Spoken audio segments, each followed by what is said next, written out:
नमस्कार बच्चों, स्वागत है आपका हमारे चैनल एनवी क्लासेस में। तो वीडियो शुरू करने से पहले दिए गए सब्सक्राइब बटन पर क्लिक करें और बेल आइकन जरूर प्रेस करें। बच्चों, आज के इस वीडियो में हम जानेंगे उस सुल्तान के बारे में जिसने अधूरी पड़ी कुतुब मीनार का निर्माण पूरा करवाया, उत्तर भारत में अपने साम्राज्य का विस्तार किया और भारत में गुंबद शैली की शुरुआत की। इसके अलावा उसने विदेशी आक्रमण, विशेष रूप से चंगेज खां के आक्रमण से भी अपने राज्य की सुरक्षा की। तो आप जान ही गए होंगे इतनी विशेषताओं के बारे में। हम यहाँ बात कर रहे हैं इल्तुतमिश के बारे में। इल्तुतमिश, जो कि कहा जाता है कि कुतुबुद्दीन ऐबक के बाद उनके उत्तराधिकारी बने, लेकिन ये सीधे ही उनके उत्तराधिकारी नहीं बने।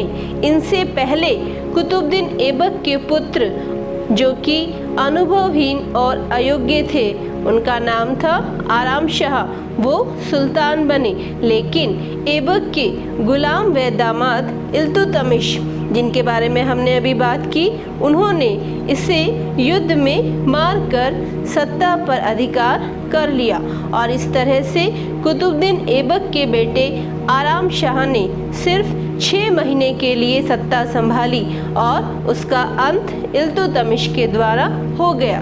इस तरह से उत्तर भारत में एक नए सुल्तान का उदय हुआ, जिसे हम इल्तुतमिश के नाम से जानते हैं। तो इस तरह से बच्चों, इल्तुतमिश विधिवत रूप से 1211 ईस्वी में दिल्ली सल्तनत के सुल्तान बने। ये ऐबक के दामाद भी थे और आगे चलकर उनके उत्तराधिकारी भी बने। इस तरह से इन्हें तुर्क साम्राज्य का वास्तविक संगठनकर्ता माना जाता है, क्योंकि कुतुबुद्दीन ऐबक को अपने राज्य का विस्तार करने का अधिक समय नहीं मिला, लेकिन इल्तुतमिश को अच्छे से अपने साम्राज्य का विस्तार करने के लिए समय मिला और उसका इन्होंने अच्छी तरह से उपयोग भी किया। इन्होंने सबसे पहले अपने साम्राज्य का विस्तार किया और इसके अंतर्गत इन्होंने 1226 ईस्वी में रणथंबोर को जीता और 1223 ईस्वी में इन्होंने मालवा पर आक्रमण कर भिल्ला के दुर्ग को जीता। इसी क्रम में आगे बढ़ते हुए इन्होंने ग्वालियर और जालोर पर भी अधिकार कर लिया था। इस तरह इल्तुतमिश ने अपने राज्य का विस्तार किया। जहाँ एक तरफ उसने अपने साम्राज्य का विस्तार किया, वहीं उसने अपने राज्य को चंगेज खां के आक्रमण से भी बचाया। चंगेज खां ख्वारिज़्म शाह के पुत्र मंगबरनी के पीछा करते हुए सिंधु नदी तक आ पहुंचा था और वो उसे परास्त करना चाहता था। और वहीं जलालुद्दीन मंगबरनी, जो इल्तुतमिश से शरण लेना चाहता था, और दोनों ही तरफ, एक तरफ आप कह सकते हो कुआं था और एक तरफ खाई, और वो दोनों में से किसे मना करे। तो ऐसे में उसने अधिक शक्तिशाली की बात को माना और कमजोर को अस्वीकार किया, अर्थात दूसरे को उसने मना कर दिया, क्योंकि चंगेज खां ने इल्तुतमिश को धमकी भरा अपना पत्र भेजा था कि अगर उसने जलालुद्दीन मंगबरनी की सहायता की तो वो दिल्ली पर आक्रमण कर देगा। ऐसे में अपने नए राज्य को सुरक्षित करने के लिए इल्तुतमिश ने मंगबरनी को सहायता नहीं दी और चंगेज खां से दुश्मनी मोल नहीं ली। तो इस तरह से उसने अपने आप को चंगेज खां के आक्रमण से बचा लिया और चंगेज खां भी दिल्ली पर आक्रमण नहीं करके सिर्फ अपनी एक सैन्य टुकड़ी मंगबरनी के लिए छोड़कर वापस अपने देश चला गया। और इस तरह से इल्तुतमिश ने चंगेज खां के आक्रमण से अपने आप को और अपने राज्य को सुरक्षित किया। बच्चों, इसके पश्चात इल्तुतमिश ने अपने राज्य पर विशेष ध्यान दिया।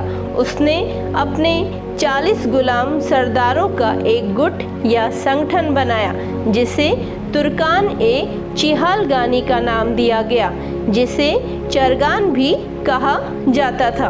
इल्तुतमिश ने इक्ता व्यवस्था शुरू की थी। इक्ता का मतलब है धन के स्थान पर तनख्वाह के रूप में भूमि प्रदान करना।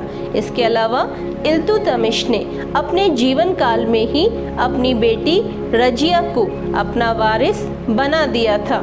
इससे सिद्ध होता है कि वो आधुनिक विचारों वाला पिता था, जिसने अपनी बेटी को बेटों की तरह शिक्षा प्रदान की थी और अपनी संतानों में से जो सबसे योग्य थे उसे अपना उत्तराधिकारी चुना।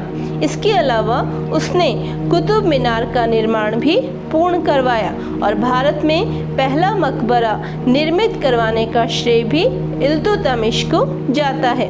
इल्तुतमिश को भारत में गुंबद निर्माण का पिता भी कहा जाता है और उसने सुल्तानगढ़ी का निर्माण भी करवाया था। बच्चों, सुल्तानगढ़ी यह पहला मुस्लिम शासक द्वारा बनवाया मकबरा है, जिसे इल्तुतमिश ने अपने बेटे नसरुद्दीन महमूद की याद में 1231 ईस्वी में बनवाया था। यह मकबरा आज भी दिल्ली के वसंत कुंज में स्थित है।